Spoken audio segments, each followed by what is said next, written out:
Peter, thank you for joining us today. Very, very serious issue, and something I think we need to be continue to be concerned about. Are the police doing what they are meant to do? Are they policing these properly? When it just seems that week after week we see very, very offensive and illegal, to me anyway, signs, chants, all sorts of things that are happening as apparently the police stand by a lot of the time. Unfortunately, and I fear irreversibly, there is a chasm now between the police and the public. There is a huge disconnect. And I fear that so much of this is down to the fact that senior police are highly educated. They've all trotted off to universities and got letters after their names. And they've quite fundamentally forgotten or not have an appreciation of what the man or the woman or the non-binary person in the street thinks and wants from their police service.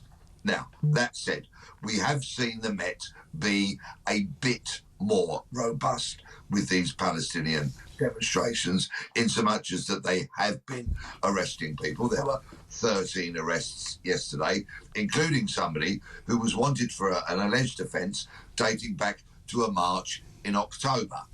But what this has basically done amongst millions of people is say there's two-tier policing. There's one kind of way that the police deal with pro-Palestinian protesters, and there's a very different way that they will deal with football supporters, anybody who's perceived as being from a far-right kind of associated group, and others. How can they do that though, Peter? Because I mean, one of the main principles of being British, of working and living in this country, is that everyone is equal before the law. But that just doesn't seem to be the case, and many people seem to be very frustrated about that. I'm frustrated about that. And also, I wonder what your thought is. I mean, this is the 9th consecutive weekend of action in London. At what point do the police say, actually, these protests should not go ahead? You've made your point. Yeah, well, of course, gatherings cannot be stopped by the police. So if the pro-Palestinian people chose to have a gathering every Saturday, say, for example, in Hyde Park, then there is simply nothing that the police can do about that. It's only marches that the police can apply to the Home Secretary to have those banned or suspended, whatever language you choose to use. But the police are a long way away from doing that at the moment.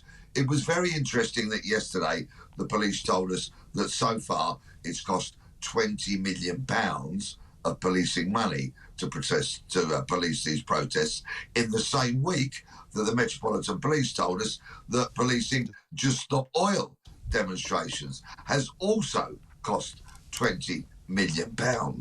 What that means in practical terms is hundreds of police officers who yesterday afternoon might have been in their communities, in their boroughs, reporting crime, investigating crime, hopefully preventing crime. They simply weren't there. They were in central London.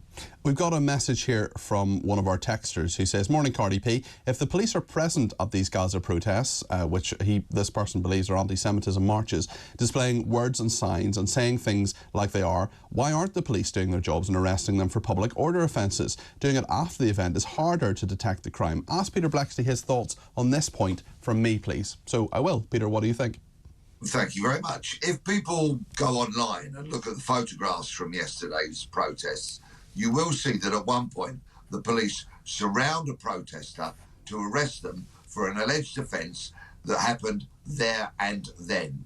It is a sea of high-vis jackets, 20 police officers or so to arrest one person. So it's very resource intensive to go into a huge crowd, pluck one person out, arrest them, and prevent them from being liberated by a mob, for example. So that is why the police have shown a reluctance to do that in recent weeks. But just as your texter said, it's kind of frustrating. The public want to see proactive policing. The police's lack of action in the last few weeks has given rise to this expression that we hear day in, day out now, two-tier policing, because there are inconsistencies and they will police different events and different people in very different ways. And I think many members of the public are frustrated with that.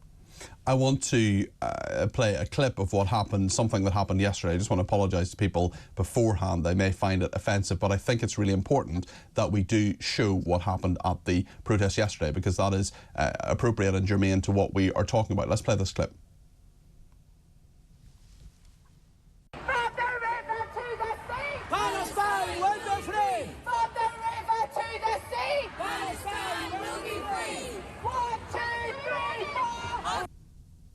So we have a woman who is shouting into a loudspeaker there, "From the river to the sea, Palestine will be free."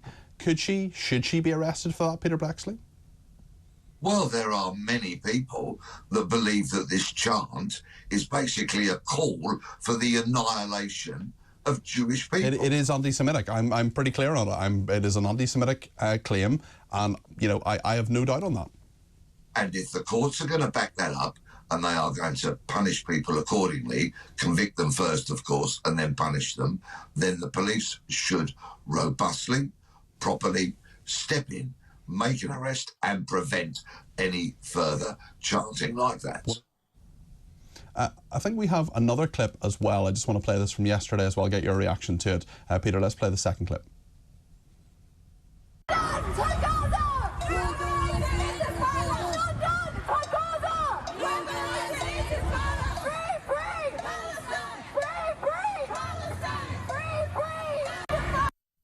So that was near St Paul's Cathedral. We have people clearly calling there to globalise the intifada. Now, an intifada is a rebellion, an uprising. I mean, surely that is incitement to a violent action, Peter. Surely that is illegal as well. Well, I think it's utterly repugnant language, and I would like to see the police proactively stepping in, making arrests, taking those people off the street and putting them in front of a court. It didn't happen. Will it happen in the future? We don't know. What often happens is the day after one of these protests, the Metropolitan Police will post lots of pictures of people, and they will say these people are wanted in connection. Does that work, Peter? Have we seen the evidence that that approach is an approach that works, that those people actually are convicted, or at least are face the full force of the law in terms of what they have been up to? Yeah, there have been some arrests of people identified in that manner, but not all of them, you see. And that, again, is where public frustration creeps in, because the public are quite rightfully thinking, well, if you step in and arrest that person there and then, there is no need to ask the public, who are they? How can we identify them? Where can we find them? Because, of course, they will be sitting in the back of a police van. Yeah. And until such time as the police really read the mood of the public and are very dynamic, proactive, and are seen to be acting correctly, properly, and robustly, then public confidence and trust in the police is going to continue to tank.